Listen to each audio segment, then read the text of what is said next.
श्रीमते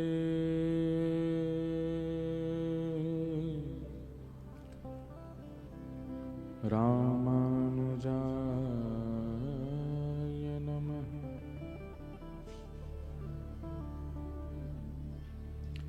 ध्येयं सदा परिभवग्नमभीष्टदोहम् तीर्थास्पदं शिवविरञ्चनुतं शरण्यं भृत्यार्थहं प्रणतपालभवाब्धिपोतम् वन्दे महापुरुषते चरणारविन्दम्।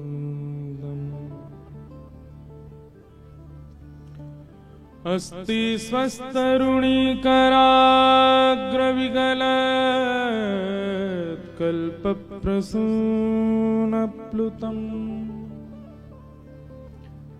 वस्तु प्रस्तुतवेणुनादलहरी निर्वाण निर्व्याकुलम् स्रस्तनिबद्धनी विविलसद् गोपी सहस्राव्रतम् हस्तन्यस्तनतापवर्गमखिलो दारं किशोराकृति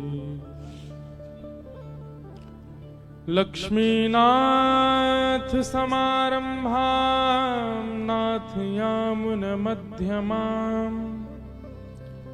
अस्मदाचार्यपर्यन्तां वन्दे गुरुपरम्पराम्। जय जय श्री राधा रमण, जय जय नवल किशोर, जय गोपी चित चोर प्रभु, जय जय माखन चोर। जय जय राधा रमण हरि बोल, जय जय राधा रमण हरि बोल, जय राधा रमण हरि बोल, जय जय राधा रमण हरि बोल, जय जय राधा रमण हरि बोल, जय जय राधा रमण हरि बोल, जय जय राधा रमण हरि बोल, जय जय राधा रमण हरि बोल, जय जय राधा रमण हरि बोल, जय जय राधा रमण हरि बोल, जय जय राधा रमण हरि बोल, जय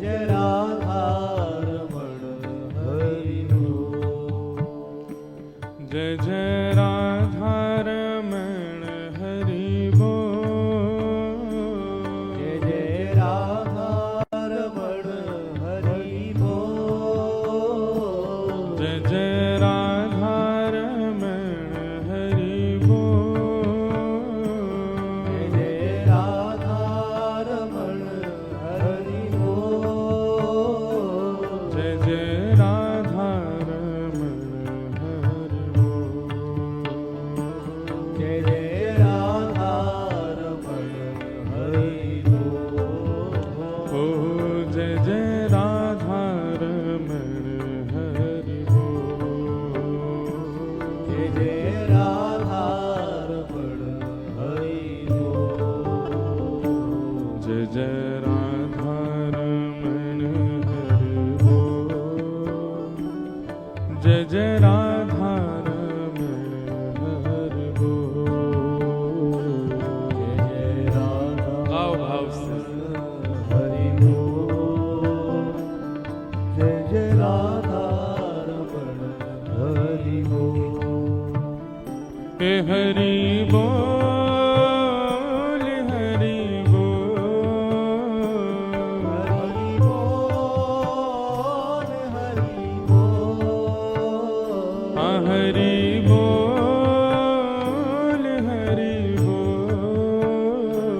हरि बोल हरि बोल। हाँ राधे बोल राधे बोल। राधे बोल राधे बोल। हे कृष्ण बोल कृष्ण बोल। कृष्ण बोल कृष्ण बोल। गोविंद बोल गोविंद बोल। आओ बोल गोविंद बोल। हे हरि बोल हरि बोल हरि बोल हरि बोल। हरि बोल हरि बोल हरि बोल हरि बोल। हाँ हरि बोल हरि बोल हरि बोल हरि बोल। हरि बोल हरि बोल हरि बोल हरि बोल। हे जय जय राधा रमण हरि बोल। जय जय राधा रमण हरि बोल। जय जय राधा रमण हरि बोल। जय जय राधा भाव से रमण गाओ। हरि बोल। हे प्यारे राधा रमण हरि बोल। जय जय राधा रमण हरि बोल। प्यारे राधा रमण हरि बोल। प्यारे राधा श्री राधा रमण लाल की। करताल बजा के गा।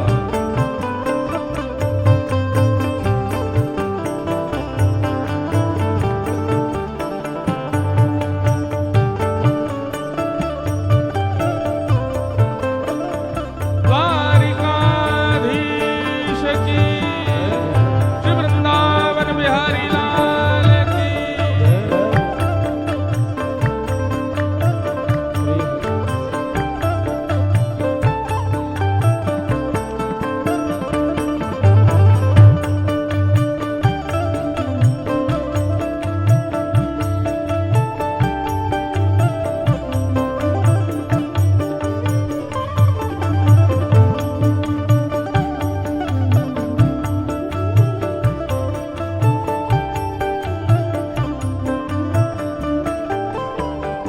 ओ जग नाचे जिसकी तिलकन पे।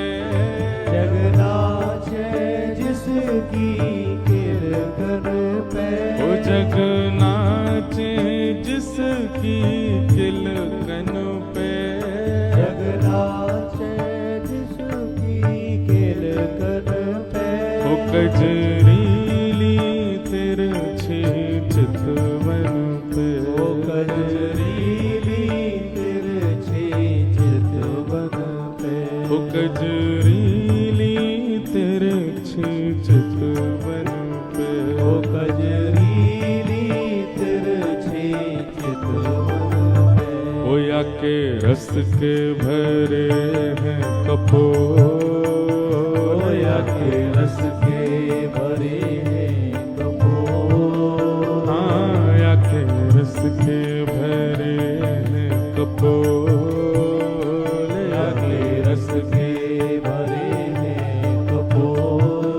ओ जय जय राधा रमण हरि बोल। या के रस के भरे हैं कपोल। जय जय राधा रमण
राधा रमण लाल की जय, श्री राधा वल्लभ लाल की जय, श्रीमद् भागवत महापुराण की जय, श्री गोमती सागर संगम की जय, द्वारावती धाम की जय, श्री द्वारिकाधीश की जय, श्री रुक्मणी मैया की जय, देवकी वसुदेव महाराज की जय, श्री बलराम जी महाराज की जय, श्री सुदर्शन जी महाराज की जय, जगत मंदिर की जय, सब संतन की सब भक्तन की सब विप्रन की, श्री नागेश्वर महादेव की, सोमनाथ महादेव की, महोदधि समुद्र नारायण भगवान की जय जय श्री जय जय श्री राधे जय जय श्री राधे, द्वारिका धीश की जय।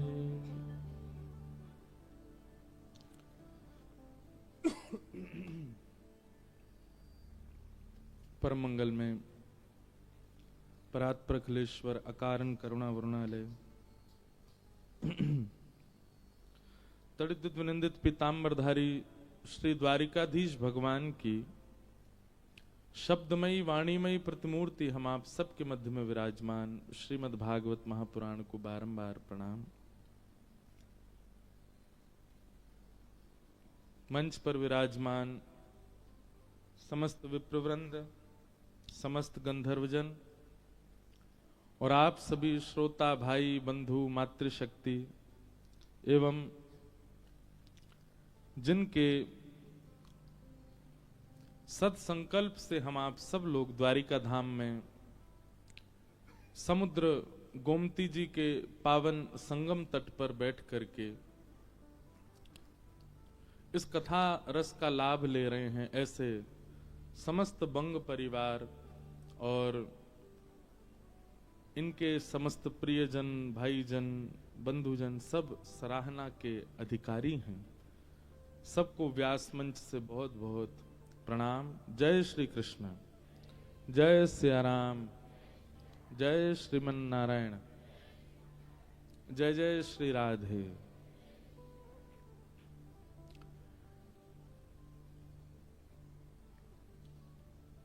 श्री द्वारिका धाम जहां समस्त ऐश्वर्य, समस्त लीला, समस्त भावों को विश्राम करके ठाकुर जी अपने स्वधाम को प्रस्थान किए, ऐसा ये द्वारिका धाम। बड़ी महिमा है।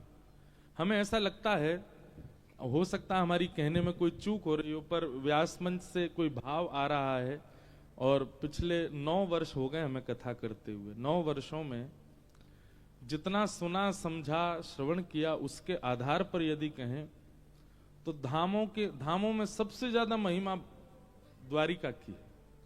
द्वारिका की बड़ी महिमा है। स्कंद पुराण में एक जगह तो ऐसा भाव लिखा है, बहुत प्रसिद्ध श्लोक है, सब लोगों को याद भी होगा जो तीर्थ यात्रा करते रहते हैं।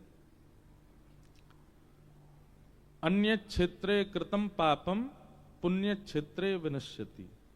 आपने दुनिया में कोई भी पाप किए हो तो धाम में जाने से, तीर्थ क्षेत्र में जाने से, पुण्य क्षेत्र में जाने से वो पाप नष्ट हो जाता है। बहुत सावधानी से सुनिएगा।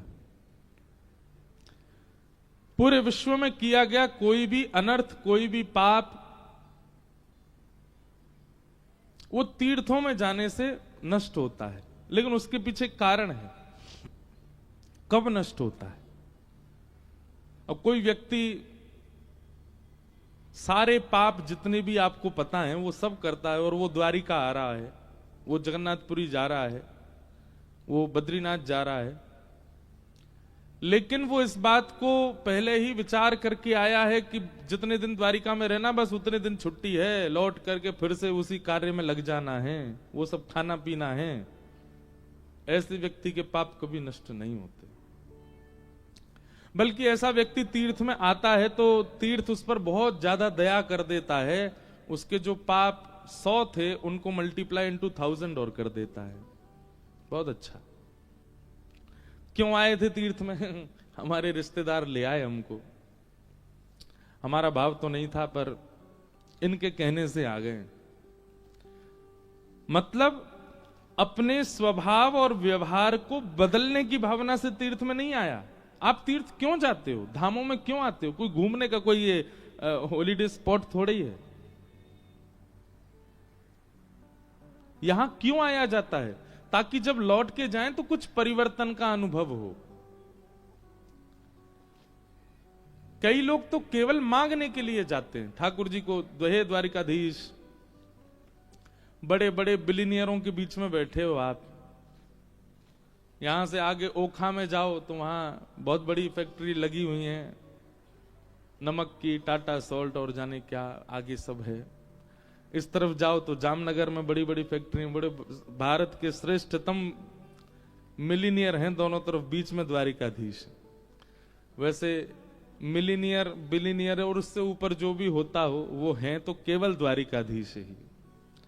उनके छींटा पड़ गए हैं लोगों पे तो वो सब भी बनते जा रहे हैं। तो कई लोग तो इसीलिए आते हैं, बोले भैया इनकी शरण में आने वाले धनवान हो जाते हैं, चलो द्वारिकाधीश का दर्शन करने चलें। सुदामा जी पर भी कृपा कर दी। ऐसे सुदामा जी आए और महाराज कृपा, जैसी ठाकुर जी ने उनकी ओर दृष्टिपात किया तो ऐसी कृपा करी कि द्वारिका जैसा नगर बन गया। इन सब भावनाओं से आने वाले व्यक्ति वो तामसी भक्त माने जाते हैं। ठाकुर जी उनके लिए दूर रहते। आज हमसे कोई इंटरव्यू में कुछ पूछ रहा था, भाव तो उसका कुछ और था, पर हमारा ऐसा मानना है कि हमको ठाकुर जी मूर्तिमंती क्यों दिखते हैं? ना हाथ हिलाते, ना पैर हिलाते, ना मुख हिलाते, ना नेत्र चमकाते, क्यों? ठाकुर जी ऐसे क्यों रहते हैं? ये स्टैचू मोड में क्यों रहते हैं ठाकुर जी? फ्रीज क्यों हो गए हमको देख करके? कई बार हमें जो व्यक्ति प्रिय नहीं होता और उसका आगमन उस सभा में हो जाए जहां हम बैठे हैं तो हम क्या करते हैं? फोन खोल लेंगे या अपना ध्यान कहीं और लगाएंगे, उसकी तरफ देखना ना पड़े, नहीं तो बात करनी पड़ेगी, इससे व्यवहार ना करना पड़े, तो फिर हम या तो उठ के चले जाते हैं या बिल्कुल ऐसे स्थिति में आ जाते हैं कि इससे हम तो क्या करते हैं, हम अपना बताएं।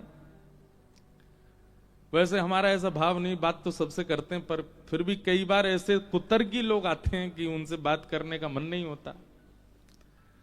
तो संघ वालों से कहते हैं इनसे कह दो महाराज जी मौन है, बोलेंगे ही नहीं, और पूछते रहो तुम कुछ भी।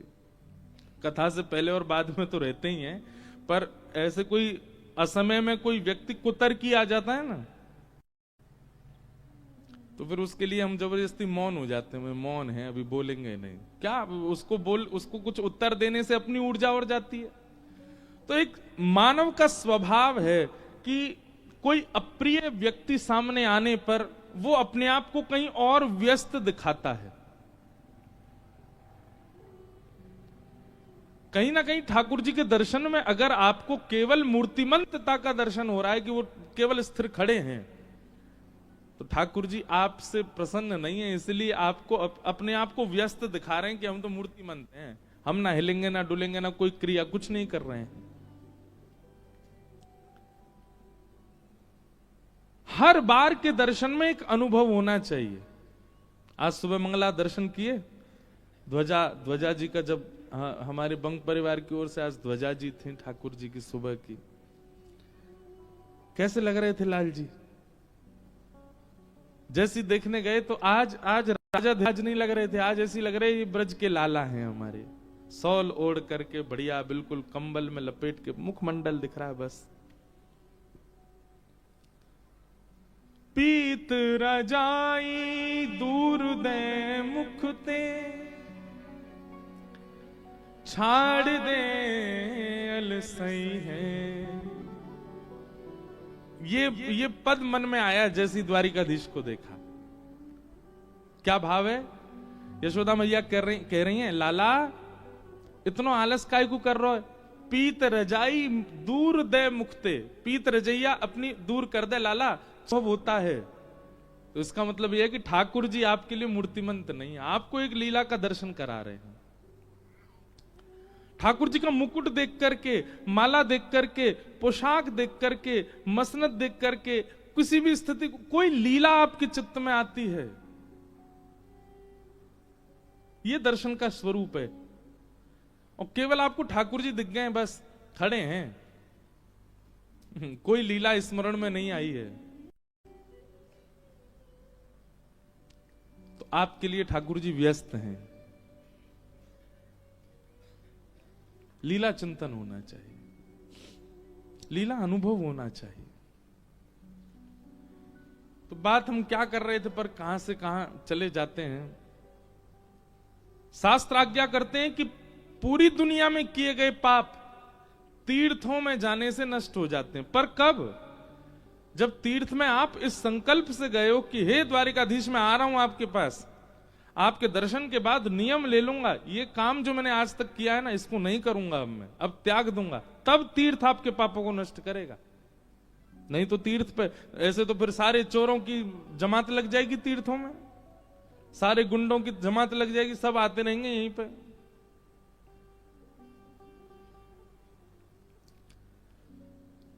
तीर्थ इतनी आसानी से पाप नष्ट नहीं करता। पाप त्यागने की भावना से जब कोई तीर्थ में जाता है, तभी तीर्थ उसके पाप नष्ट करता है। आप भाई आपको शुगर हो गया, आप रोज जाते हो डॉक्टर के पास, मेरी शुगर बढ़ रही है, मेरी शुगर, डॉक्टर आपको रोज दवाई दे देता है, फिर भी आपकी शुगर कंट्रोल नहीं हो रही। एक दिन डॉक्टर ने कहा, एक बात ये सुनो, इधर आओ, तुम रोज दवाई लेते हो, तुम्हारी शुगर कंट्रोल क्यों नहीं हो रही? अपनी दिनचर्या बताओ, सुबह नाश्ता क्या करते हो? कुछ नहीं, बस कचौड़ी खाता हूं, साथ में 2 जलेबी, फिर आपने एक दवाई दी है वो खा लेता हूं, उसके बाद दोपहर में बढ़िया पूड़ी बनती है, बेड़ई बनती है, बढ़िया छोले की सब्जी बनती है, उसमें चावल डाल के और बढ़िया रसमलाई के साथ वो भी पा लेता हूं। रात में सोते समय पराठे बनते हैं आलू के, बढ़िया चकाचक महाराज, दही से पा लेता हूं। डॉक्टर बोलेगा, तुम्हारे चरण कहां हैं, लाओ पधरा दो हमारे सिर पे। अरे आपने दवाई तो दे रखी है भाई, दवाई दे रखी है, लेकिन तुमको सही होने के लिए परहेज भी तो करना पड़ेगा। बिना परहेज के औषधि किस काम की? ऐसे ही तीर्थों में घूम रहे हैं, दया द्वारिका पहुंच गए, कभी सोमनाथ पहुंच गए, कभी बद्रीनाथ चले गए, ओ जगन्नाथपुरी पहुंच गए, वृंदावन चले गए, पर अपने स्वभाव का परहेज नहीं कर रहे हैं। स्वभाव के परिवर्तन का परहेज चित्त में नहीं है, तो कैसे तीर्थ आप पर कृपा कर देगा? इसलिए जब भी किसी तीर्थ क्षेत्र में जाओ, अपने एक अवगुण का वहां पर त्याग करके आओ, तभी आपका तीर्थ जाना सफल है। नहीं तो आपका जाना केवल धन की खर्चा करके आयो, बस कोई फायदा नहीं। अपना एक अवगुण सोच करके जाओ। हे द्वारिकाधीश, हम ये नहीं करेंगे। लेकिन कलयुग के लोग बहुत चतुर हैं। महाराज जी ने कहा है तीर्थ में जाके कुछ तो त्याग के आना है। ठीक है, मैं रसगुल्ला नहीं खाऊंगा, गुलाब जामुन तो खाऊंगा, रसगुल्ला त्याग दूंगा। अपने किसी ऐसे अवगुण का त्याग जिस अवगुण के बिना आप रह ही नहीं पा रहे थे, उसका त्याग तीर्थों में होना चाहिए। काम है, लोभ है, ईर्ष्या है, द्वेष है, क्रोध है, अहंता है, ममता है, चिंता है, किसी एक का त्याग करो। और फिर याद रहे, आपको यह ध्यान रखना है कि वो पुनः आना नहीं चाहिए। मैं द्वारिका में त्याग करके आया हूं उसका। आपका वह एक बार का द्वारिका आगमन संपूर्ण जीवन को पवित्र कर देगा, सारे पाप नष्ट कर देगा, अगर वो त्याग आपने किया तो। इसलिए कहते हैं अन्य क्षेत्रे कृतम पापम तीर्थ क्षेत्रे विनश्यति। फिर आपने जन्म से जो भी पाप किया है या पूर्व जन्म का भी कोई पाप, सब खत्म कर देंगे ठाकुर जी एक त्याग करने मात्र से तीर्थ में। लेकिन फिर शास्त्र कहते हैं तीर्थ क्षेत्रे कृतम पापम वज्रलेपो भविष्यति। अगर तीर्थ में दूसरी जगह किए गए पाप तीर्थ में आके नष्ट हो जाते हैं, पर तीर्थ में यदि कोई पाप कर दिया तो फिर तो वो पत्थर की लकीर हो जाएगा, वो किसी कारण से भी नष्ट नहीं हो सकता। आपने जगन्नाथपुरी में कोई पाप किया है, आप कितना भी कुछ कर लीजिए उस पाप से बच नहीं पाओगे आप, क्योंकि आप धाम में पाप करके आए हो। आपने बद्रीनाथ में कोई पाप किया है, सोमनाथ में कोई पाप किया है, तीर्थों में कोई पाप, हरिद्वार में कोई, और लोग करते भी हैं, आश्चर्य की बात है, तीर्थों में भी पाप करते हैं। अभी सोशल मीडिया का जमाना थोड़ा टर्न हो रहा है स्पिरिचुअलिटी की ओर।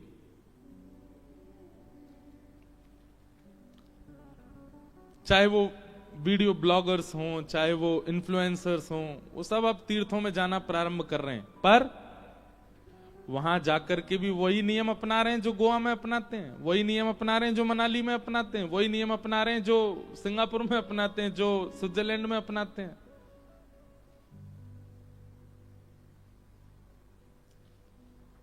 इसका भुगतान बहुत कठिन हो जाएगा आपके लिए। इसलिए उनसे मेरी प्रार्थना कि तीर्थों में तो कम से कम तीर्थ के नियम के, और एक और बात सुनिए, किसी भी तीर्थ में जाने से पहले उस तीर्थ का महात्म्य जरूर सुना कीजिए। बिना महात्म्य जाने तीर्थ जाएंगे क्या लाभ। इसलिए हम रोज द्वारिका की एक बात बताते हैं आपको। मेरा स्वयं का ऐसा स्वभाव है, मैं कहीं भी जाऊं, दक्षिण में, उत्तर में, पश्चिम में, कहीं किसी भी नए तीर्थ में भी जाते हैं, वहां का कुछ ना कुछ पता चले, उसके बारे में क्या भाव है। तो अन्य क्षेत्रे कृतम पापम तीर्थ क्षेत्रे विनश्यति, पर तीर्थ क्षेत्रे कृतम पापम वज्रलेपो भविष्यति। तीर्थ क्षेत्र में किया गया पाप वज्रलेप हो जाता है, परंतु स्कंद पुराण कहती है पूरे भारत के किसी भी तीर्थ में आपने कोई पाप किया हो, उस पाप की निवृत्ति केवल द्वारिका में हो सकती है। द्वारिका में, तीर्थों में किए गए पाप भी द्वारिका। आपसे अन्य तीर्थों में कोई पाप बन गया है तो आप द्वारिका में आके क्षमा मांग लीजिए ठाकुर जी से, मुझसे जगन्नाथपुरी में ऐसा हो गया था, रामेश्वरम में ऐसे अपराध बना था, या ऐसा ऐसा हमसे उस धाम में, तीर्थ में ऐसा हुआ था। आप द्वारिका में आकर के उसका प्रायश्चित करते हैं, ठाकुर जी से क्षमा मांगते हैं और पुनः ना करने का संकल्प लेते हैं। गोमती सागर में एक डुबकी लगा करके द्वारिकाधीश को प्रणाम करो, आपके तीर्थों के पाप भी नष्ट हो जाते हैं। स्कंद पुराण में फिर आगे आता है, अगर किसी व्यक्ति ने द्वारिका में ही पाप किया हो तो अन्य क्षेत्रों का तीर्थ में नष्ट होगा, तीर्थ क्षेत्रों का पाप द्वारिका में नष्ट होगा, और किसी ने द्वारिका में ही पाप कर दिया हो तो उसके बारे में लिखा है द्वारिका में किया गया पाप द्वारिका में ही नष्ट होगा, द्वारिका ही उसको मुक्त करेगा। जो समस्त तीर्थों के पाप नष्ट करने की सामर्थ्य रखता है वो द्वारिका के पापों को भी नष्ट करेगा। पर स्वाभाविक पाप नहीं होना चाहिए। स्वाभाविक पाप किसको कहते हैं? जानबूझ करके किया गया, जानते हुए भी किया गया, किसी आचार्य के द्वारा, कथा के द्वारा, सत्संग के द्वारा बताने पर, सावधान करने पर भी किया गया, उसको स्वाभाविक पाप कहते हैं। वो स्वाभाविक पाप यदि द्वारिका में भी आप करेंगे तो फिर कहां जाओगे ये तो भगवान ही जाने। इसलिए द्वारिका में बहुत प्रसन्न रहिए, यहां समस्त पाप नष्ट होते हैं, पर यहां कोई अपराध, कोई पाप, कोई दुष्क्रिया हमसे न बन जाए, इसका बहुत ध्यान रखिएगा। बहुत दयालु, बड़े कृपालु हैं श्री द्वारिकाधीश। और ये अवसर 7 दिन कथा कराने का, 7 दिन एक जगह रहने का, नित्य द्वारिकाधीश दर्शन करने का, यह अवसर उनकी इच्छा से प्राप्त हुआ। इस अवसर का भरपूर प्रयोग कीजिए, कोई पाप ना बने। और द्वारिका में कोई पाप बन जाए तो गोमती सागर में जरूर स्नान कर लीजिए। यह गोमती सागर संगम है, समुद्र में स्नान करने की अनुमति नहीं है यहां पर। क्यों? क्योंकि यहां का जो समुद्र है वो कहीं भी गड्ढा है, कहीं भी पत्थर हैं, तो कहीं आप बुका ना जाओ, कहीं अंतर ध्यान ना हो जाओ। इसलिए यहाँ के समुद्र में स्नान करने का नियम नहीं है, आगे शायद कहीं बन गया हो तो बात अलग है। ये जो दिख रहे हैं ये गोमती सागर है, सुदामा सेतु के आगे, और उसका भी नियम है, जब ज्वार भाटा आता तभी जल बढ़ता है वहां पर, तभी स्नान करो गोमती सागर। और वहीं चक्र मिल जाए अगर गोमती चक्र भीतर, उनको अपने शालिग्राम जी के साथ विराजमान कर दो। तो क्या समझ में आई बात? सारी दुनिया में किए गए पाप तीर्थों में नष्ट होते हैं, तीर्थों में किए गए पाप द्वारिका में नष्ट होते हैं, और द्वारिका में किया गया पाप गोमती सागर में स्नान करने से नष्ट हो जाता है। और फिर गोमती सागर में भी किसी ने अगर पाप कर दिया तो फिर तैरते तैरते आगे चले जाओ, वहीं डूब जाओ, इसके अलावा और कोई उपाय नहीं है फिर। अब इसके बाद और क्या बताया आप? बोलो द्वारिकाधीश की। द्वारिका ठाकुर जी ने क्यों चुनी? गुजरात वाले कभी कभी बहुत जो है, हम ब्रजवासियों के आगे बहुत सीना चौड़ाते हैं, देखो आपके ठाकुर जी ब्रज में 11 वर्ष 56 दिन रहे, हमारे द्वारिका में 120 वर्ष तक ठाकुर जी रहे, हमारे गुजरात में।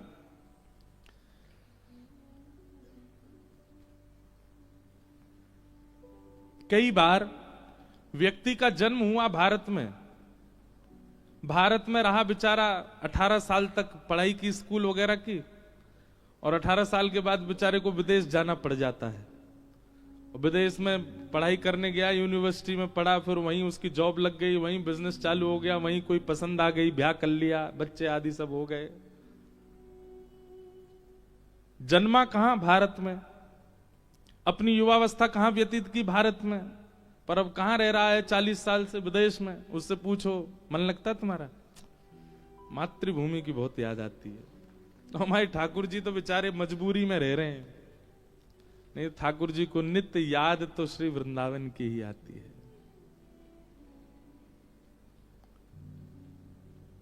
नंद लाला ने माता यशोदा जी सांवरे, ममता नी मूर्ति मारी रह गई गोकुल मां। ठाकुर जी कह रहे हैं 56 भोगन थाल धराई के, 56 भोगन थाल धराई। मेरी गुजराती में उल्टा सीधा हो तो क्षमा।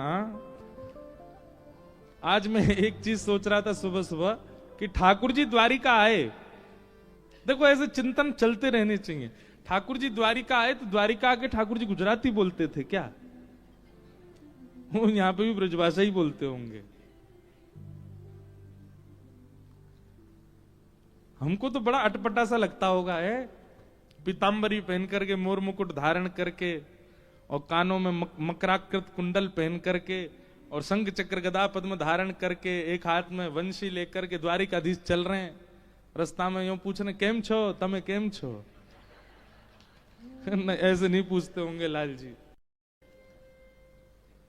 देव की मैया थाल लेकर के आई, लाला भोजन सरस छे? ठाकुर जी तो यहां भी यही बोलते, कैसो भैया सब आनंद है, चकाचक घुट रही है कि ना घुट रही? यहां ठाकुर जी अपनी ब्रजभाषा ही बोलते होंगे। 56 भोगन थाल धराई के, 56 भोगन थाल धराई के। श्री द्वारिकाधीश कह रहे हैं द्वारिका में 56 भोग धराया जाता है, पर माखन नी मिश्री मारी रह गई गोकुल मां, माखन नी मिश्री मारी रह गई गोकुल मां। अब किसी को अगर हिंदी लिखनी आती हो और जिसको ये पद पूरा याद हो, हमको लिख के दे देना। अब गुजराती में नहीं लिखना, भाषा गुजराती हो पर लेखनी हिंदी हो तो दे देना, तो हम गाएंगे इसको कथा में। बहुत सुंदर। तो लोग बाग कहते हैं ठाकुर जी गुजरात में इतने वर्ष तक रहे, आपके ब्रज में 11 वर्ष 56 दिन रहे बस। पर भैया याद रखना, द्वारिका में भले ही 100 वर्ष से ऊपर ठाकुर जी रहे, पर आज भी पूरे कलिकाल में किसी भी मानव के हृदय पर जो प्रभाव 11 वर्ष की लीला डाल देती है वो द्वारिका लीला नहीं डाल पाती। जो 11 वर्ष के ठाकुर जी की लीला वो जितनी भारी पड़ जाती है ना चित्त पर, वो द्वारिका लीला नहीं पड़ती। अवधि कितनी ज्यादा है ये महत्वपूर्ण नहीं है, जितनी है उसमें प्रेम कितना ज्यादा है वो महत्वपूर्ण है। यहां ठाकुर जी इतने वर्ष तक रहे, उसके पीछे भी एक कथा है। एक भक्त की मनोकामना के लिए ठाकुर जी यहां विराजे। कथा आती है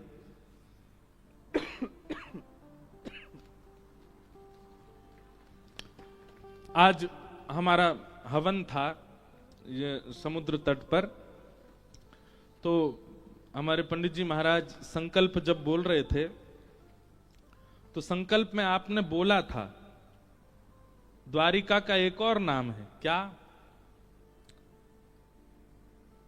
आनर्त प्रदेश। क्या नाम है?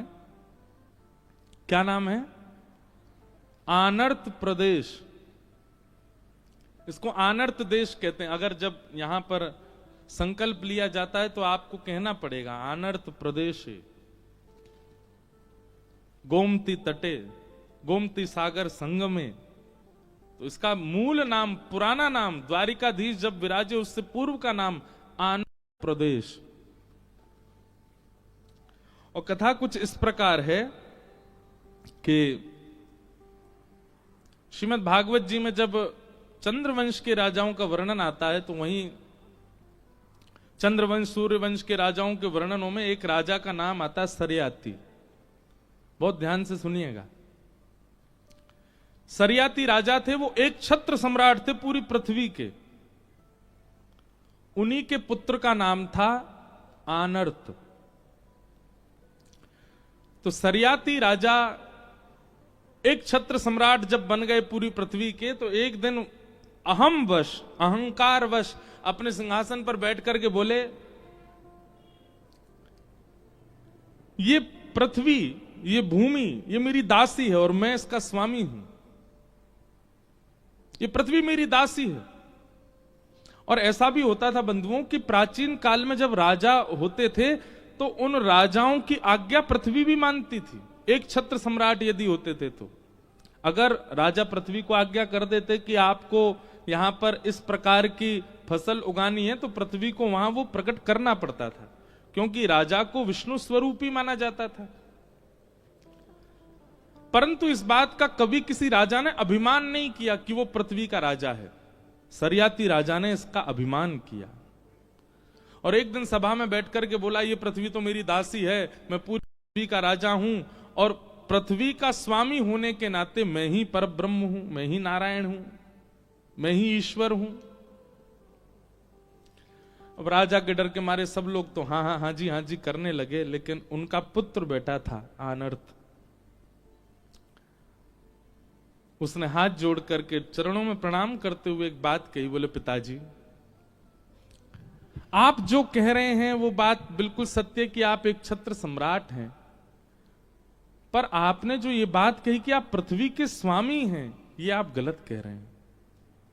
आप पृथ्वी के एक छत्र सम्राट भी ठाकुर जी की कृपा से हैं। आप अपने आप को परब्रह्म परमात्मा भगवान नहीं मान सकते।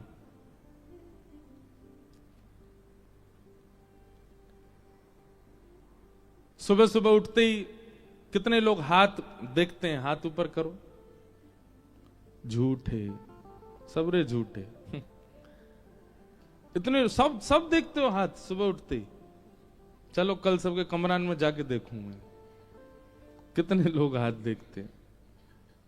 कराग्रे वस्ते लक्ष्मी कर मध्य कर मूले तु गोविंद। और फिर उसको बाद क्या करते हैं? समुद्र वसने देवी पर्वत स्तनि मंडले विष्णु पत्नी नमस्तुभ्यम। विष्णु पत्नी नमस्तुभ्यम। पृथ्वी को क्या कहा जाता है? विष्णु की पत्नी। भगवान की दो पत्नी है, श्रीदेवी और भूदेवी। श्रीदेवी लक्ष्मी है और भूदेवी पृथ्वी। आनर्त पिताजी से कहने लगा, बोले पिताजी आप कैसे कह सकते हैं कि पृथ्वी आपकी दासी और आप उसके स्वामी? क्या वेदों में गलत लिखा है विष्णु पत्नी नमस्तुभ्यम? ये विष्णु की पत्नी है और आप इसके स्वामी कैसे बन सकते हैं? सरयाती को क्रोध आ गया अपने पुत्र की बात सुन करके। बोले अच्छा, तो तू मुझे पृथ्वी का स्वामी नहीं मानता? बोले मैं आपको एक छत्र सम्राट मानता हूं, पर आप पृथ्वी के स्वामी नहीं हो सकते। क्योंकि पिताजी इसके कई उदाहरण हैं। पहला उदाहरण, आपका जन्म नहीं हुआ था उससे पहले से पृथ्वी है, और आप पधार जाएंगे उसके बाद भी पृथ्वी रहेगी।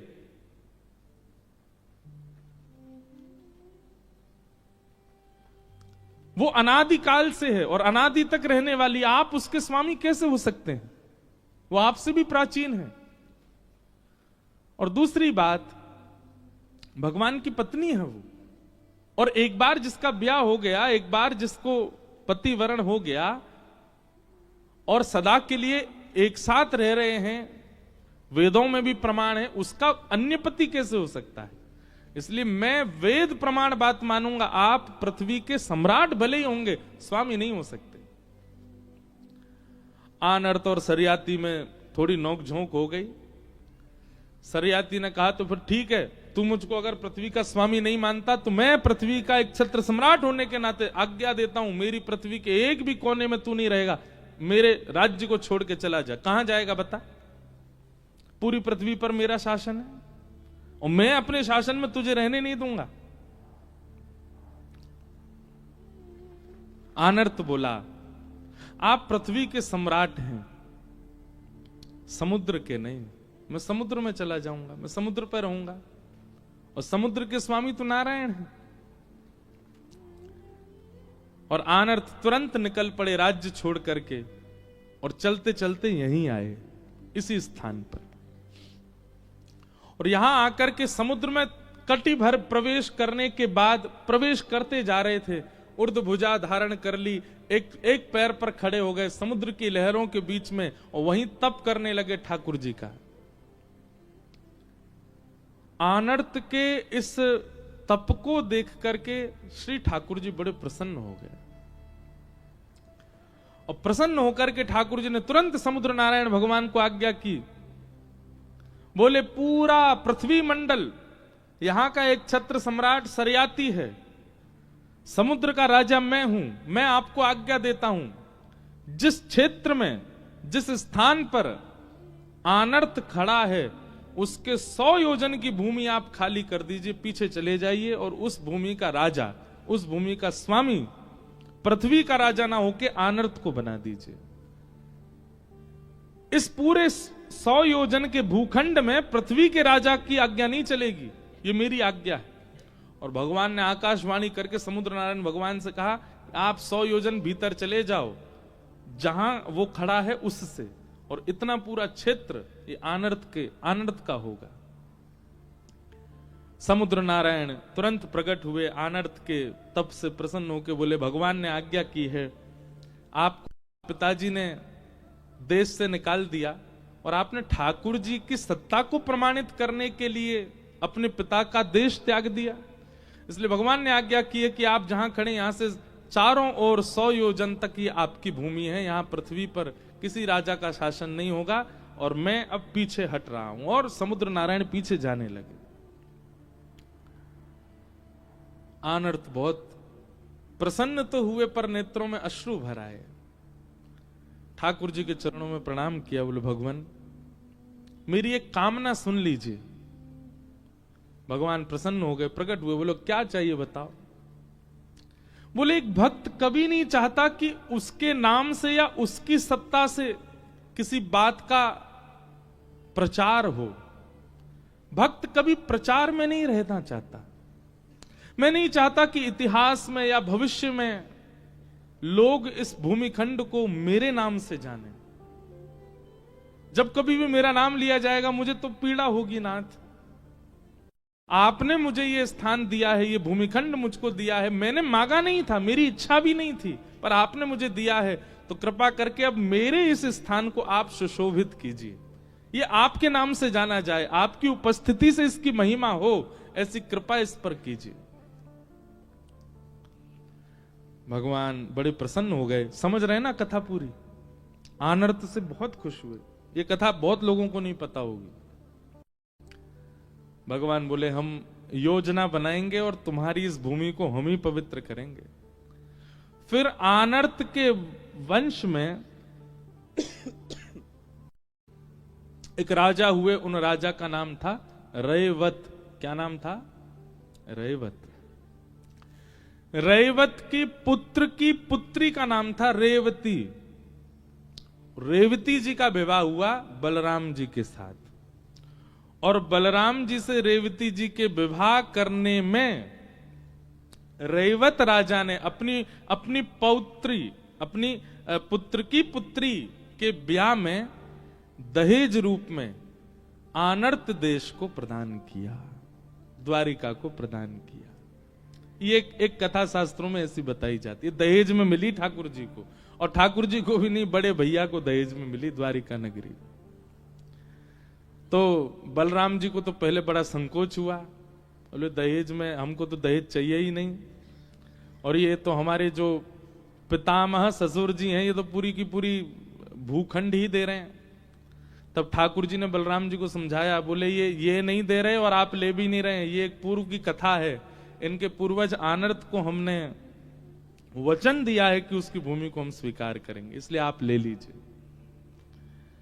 और तब इस भूमि को पाकर के आनर्त देश से इसका नाम परिवर्तित हो गया, और क्योंकि द्वार द्वार पर ब्रह्म विराजमान हो गए, द्वारी द्वारी कम ब्रह्म, इसलिए इस स्थान का नाम द्वारिका हुआ। जहां हर द्वार से वैकुंठ नाथ का दर्शन हो सकता है, उसका नाम है द्वारिका। आप लोग भले ही, हमारा जो रिजॉर्ट है वो भले ही द्वारिका से 7-8 किलोमीटर की दूरी है, पर यहां पर भी अगर पीछे बालकनी है, कहीं पे खिड़की, कहीं से भी खोल के देख लो, आपको जगत मंदिर, द्वारिकाधीश जी के मंदिर का नाम क्या है? जगत मंदिर। जगत मंदिर का दर्शन आपको सब जगह से हो जाएगा। द्वारिका में आप कहीं चले जाओ, किसी भी खिड़की छत से जाकर के देख लो, आपको मंदिर जरूर दिख जाएगा, ध्वजा जी दिख जाएंगी। ऐसा कोई ही ऐसा स्थान होगा जहां से द्वारिकाधीश जी का मंदिर ना दिखे। आप जैसे ही द्वारिका क्षेत्र में प्रवेश करेंगे, किसी भी कोने में चले जाओ, आपको मंदिर जरूर दिखेगा। इसलिए हर द्वार से जहां वैकुंठ नाथ का स्थान दिखता है, उसका नाम है द्वारिका। और फिर भगवान ने इस भूमि को स्वीकार किया, और यहां, अच्छा, जिस भूमि का हम दर्शन कर रहे हैं, ये भगवान की सभा सुधर्मा सभा यहां थी ठाकुर जी की। ठाकुर जी का मूल निवास, पटरानियों का निवास, और भगवान का पूरी द्वारिका जो थी वो तो समुद्र के भीतर विराजमान है। हम जिस द्वारिका का दर्शन कर रहे हैं, ये ठाकुर जी की स्वधर्मा सभा, जहां ठाकुर जी बैठ करके अपनी सभा करते थे, सब राजाओं से बैठ के चर्चा करते, आदि आदि सब वार्ता होती, ये वो सभा स्थान है द्वारिका। ऐसी द्वारिका आनर्त पर कृपा करने के लिए श्री ठाकुर जी द्वारिका में आकर के विराजमान, इसलिए ठाकुर जी ने इस भूमि को चुना। लोग पूछते हैं कि यही खंड क्यों चुना गया, इतनी बड़ी दुनिया में यही क्यों चुना ठाकुर जी ने? इसलिए चुना क्योंकि आनर्त ने इस भूमि पर तपस्या करके इसको अपना बनाया, और अपना बना करके ठाकुर जी को अर्पित किया था, इसलिए ठाकुर जी यहां द्वारिकाधीश बन के विराजे। बोलो द्वारिकाधीश की। तो अगर कोई आपसे पूछे तो आप यहां का पूरा भाव अब बता सकते हैं कि ठाकुर जी द्वारिका में क्यों बसे, ब्रज छोड़ करके ठाकुर जी यहां क्यों आए। वहां नाथ द्वार में अजब कुमारी के लिए ठाकुर जी चले गए। देखो, ब्रज प्राणों से भी ज्यादा प्रिय है ठाकुर जी को। एक पद है अष्ट सखाओं का, उस पद में श्री संभवतः कुंभनदास जी का है, कहा करूं वैकुंठ ही जाए, कहा करूं वैकुंठ ही जाए, कहा करूं वैकुंठ ही जाए,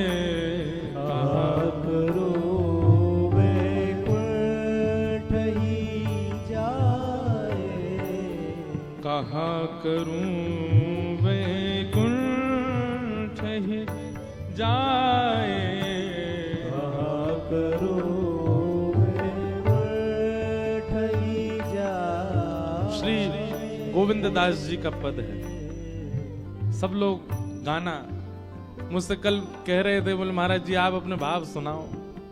एक तो हमारी एक आदत है कि हम मंच पे बिल्कुल शून्य होके बैठते हैं, वातावरण हवा वायु जो बुलवा देगी हम वही बोलते हैं। हम अपने वश में नहीं रहते व्यास मंच पे, सोच विचार के तो कभी बोलता ही नहीं। तो यहाँ जो भी निकल रहा है इसका मतलब है वो व्यास पीठ ही बुलवा रही है। अब चाहे वो पद हो, चाहे वो भजन हो, चाहे वो कोई कथा हो। और विशेष रूप से मुझे पद गाना बहुत प्रिय लगता है, इसलिए ये पद भले ही आपके तन को नहीं नचाएंगे पर आपका मन रूपी मयूर नृत्य करेगा, इसलिए भाव से गाइए।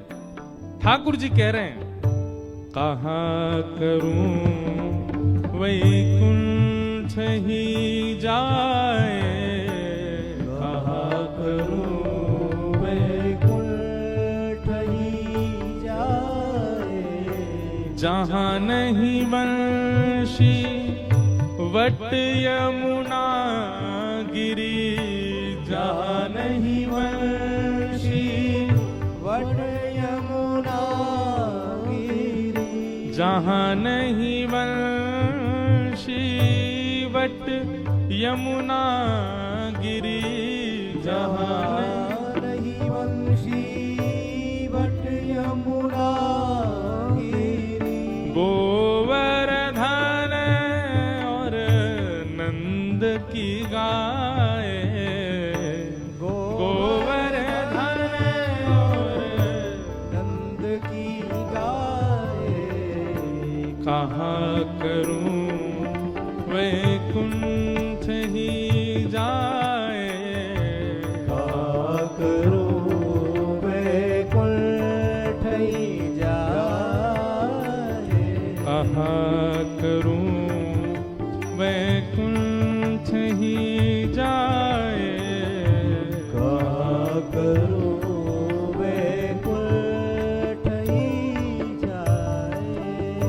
जहां नहीं ये कुंज लता द्रुम, जहां नहीं ये कुंज लता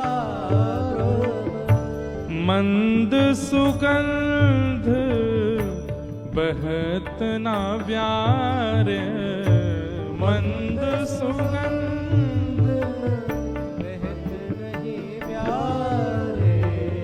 गोविंद प्रभु तज नंद सुवन को, गोविंद प्रभु तज नंद सुवन को।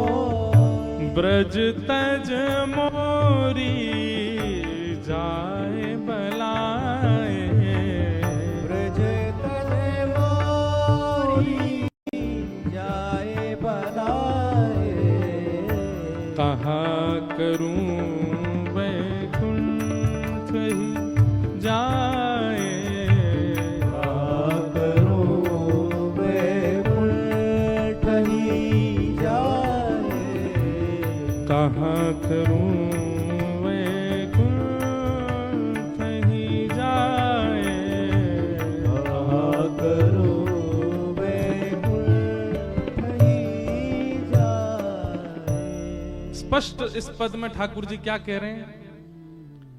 जहां नहीं वंशी वट यमुना गिरी गोवर्धन, जहां पर गोवर्धन नहीं, यमुना जी नहीं, वंशी वट नहीं और नंद बाबा की गैया नहीं, वहां जाके मैं कहां करूंगो? ऐसे वैकुंठ में मोकू नाए जानो। उस वैकुंठ में ना जाने की बात ठाकुर जी कर रहे हैं, लेकिन द्वारिका आ गए। क्यों? वैकुंठ में आनर्त जैसा भक्त पुकार नहीं रहा है, इसलिए वैकुंठ की मना कर दे रहे हैं ठाकुर जी। पर यहां आनर्त जैसा भक्त समर्पण कर रहा है, इसलिए ठाकुर जी आ गए। वहां नाथद द्वार में उदयपुर में अजब कुमारी नाम की भक्ता वो ठाकुर जी के लिए सर्व समर्पण कर रही है, इसलिए ठाकुर जी चले गए वहां। रामदास बोढ़ाना वो ठाकुर जी के लिए सर्व समर्पण कर रहा है, द्वारिका छोड़ के चले गए ठाकुर जी। जूनागढ़ में नरसिंह मेहता के यहां कितनी बात अपनी बनाई हुई बिल्ली से डर रहे है ठाकुर जी, बिल्ली से डर रहे हो? पूतना को मारने वाले तृणावर्त, अघासुर, बकासुर, धेनुकासुर, कालिया नाग पर नथने वाले बिल्ली से डर रहे हैं। जैसे ही गुसाई जी ने कही आप बिल्ली से डर रहे हो, ठाकुर जी ने तुरंत अपना प्रेम स्वरूप त्याग दिया और तुरंत ऐश्वर्य रूप में आ गए। और ऐश्वर्य रूप में आके बोले, गुसाई जी अगर आप मुझे ईश्वर मानते हैं तो फिर ऐश्वर्य भाव से ही सेवा कीजिए मेरी, और ऐश्वर्य भाव से सेवा करोगे तो मैं अपराध भी देखूंगा, मैं पाप भी देखूंगा, मैं नियम भी देखूंगा, मैं सब चीजों का ध्यान रखूंगा। लेकिन क्योंकि आप वात्सल्य भाव से मेरी सेवा करते हैं इसलिए मैं लाला बन के सेवा करवा रहा हूं, और लाला बन के सेवा करवाऊंगा तो लाला को तो डर भी लगे, बिल्ली तू लगेगो, छिपकली तू लगेगो, चेंटी तू लगेगो। लेकिन आप पहले ही बता दीजिए आपके अंदर अगर ऐश्वर्य भाव आ रहा हो तो फिर मैं भी ऐश्वर्य बन करके ही अपनी सेवा कराऊंगा। गोसाई जी बोले, क्षमा क्षमा भगवान क्षमा, आप लाला ही बने रहो। तो ऐश्वर्य रूप ब्रज के बाहर सब जगह है ठाकुर जी का, पर वृंदावन में तो ठाकुर जी को प्रेम स्वरूप है। कैसो प्रेम स्वरूप है लाल जी को? पूरी दुनिया के लिए वेदों में नियम लिखा है कि सूर्य उदय से पहले उठ जाना चाहिए हर व्यक्ति को, पर हमारे वृंदावन में वही लाला जाकी वेद नेति नेति करके आराधना करते हैं, वही लाला 8 बजे उठे, दुनिया नहा धो करके परिक्रमा करके संध्या वंदन करके नाश्ता पानी कर ले, तब हमारे लाल जी की उवासी हो गए, खुले आंख, आहा। ठाकुर जी बिहारी जी की मंगला होती है 8 बजे, और वो उसमें भी घंटी नहीं बजती। क्यों? घंटी बज जाएगी तो लाला डर जाएगा हमारो, बिना घंटी की आरती घुमाए तो। क्यों? क्योंकि वहां ऐश्वर्य रूप नहीं है, प्रेम स्वरूप है ठाकुर जी का। तो ये 2 स्वरूप हैं, ऐश्वर्य और प्रेम। प्रेम स्वरूप पूरे ब्रह्मांड में केवल वृंदावन में है, और ऐश्वर्य पूरे ब्रह्मांड में। सब जगह ठाकुर जी ऐश्वर्यवान बन के बैठे हैं।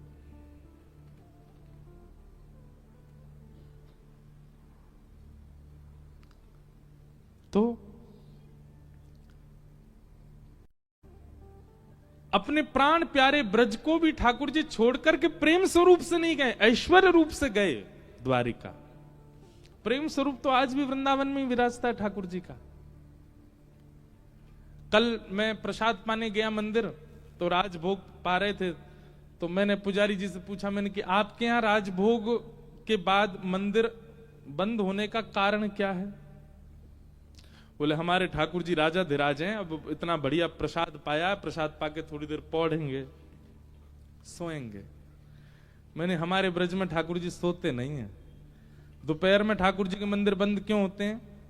वो लाला आप गैया चरावे जावे को, इसलिए कई मंदिरों में ठाकुर जी को छड़ी धराई जाती है, छड़ी धारण कराई जाती है, गेंद धारण कराई जाती है।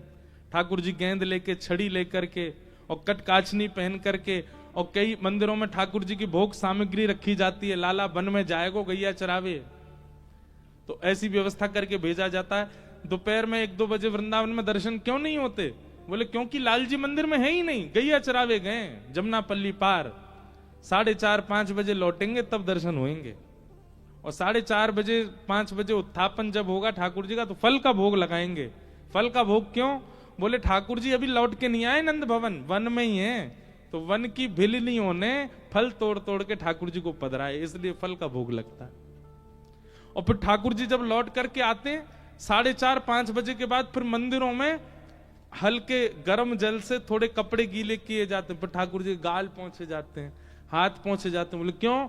गैया चरावे गए तो गौ रज लग गई है ठाकुर जी को, तो धीमे धीमे वो रज मिटाएंगे, थोड़ी थोड़ी साफ करेंगे, फिर ठाकुर जी की संध्या आरती करते हैं, राधा रमन जी में औलाई करते हैं। क्यों? क्योंकि वहां ठाकुर जी ऐश्वर्य रूप में नहीं है, प्रेम स्वरूप में विराजमान है।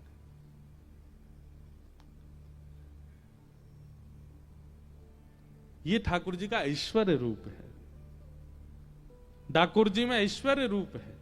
पर हां, व्यक्ति भले ही कितना भी ऐश्वर्यवान हो जाए, वो अपने हृदय का प्रेम नहीं छुपा सकता। इसलिए आज भी द्वारिका में श्रृंगार आरती में सुबह और शाम को संध्या आरती में आज भी ठाकुर जी वंशी धारण करते हैं। श्री द्वारिकाधीश चतुर्भुज हैं, पर वंशी धारण हो कि ठाकुर जी को संध्या आरती श्रृंगार आरती में ठाकुर जी वंशी बजाते हैं। मतलब श्रृंगार करके आज भी ठाकुर जी वृंदावन को याद करते हैं, श्री द्वारिका में रहते भय भी। ऐसे ठाकुर जी का प्रेम भाव है। द्वारिकाधीश को भी अगर आप वृंदावन प्रेम से पुकारोगे तो ठाकुर जी को और अच्छा ही लगेगा। हम तो जाके ऐसे ही बोले, मैं लाला बहुत जोर से आनंद कर रहा हूं, हमारे ब्रज में पलो बड़ो, यहाँ के राजा धीराज बन गए, आनंद आ रहा हो, खूब जोर से बैठो सिंहासन में, ठीक है बढ़िया लाला, चकाचक भीतर बैठो रे, हम ब्रजवासी दूर दूर खड़े हैं। ऐसे करके ठाकुर जी से थोड़ी चर्चा करें तो ऐसा लगता है कि ठाकुर जी सुन रहे हैं। प्रेम स्वरूप नहीं भूलते। ऐसे श्री द्वारिकाधीश बड़े आनंद से विराज रहे हैं और उनकी चरण सन्निधि में हम आप सब लोग कथा का श्रवण कर रहे हैं। बीच बीच में कुछ द्वारिका के महात्मा और भाव प्रकट होते हैं, सबको प्रणाम है। आइए भागवत जी के प्रसंग में प्रवेश करें। कल हम लोगों ने मंगलाचरण सुना था भागवत जी का, अब उससे आगे की चर्चा श्रवण करते हैं।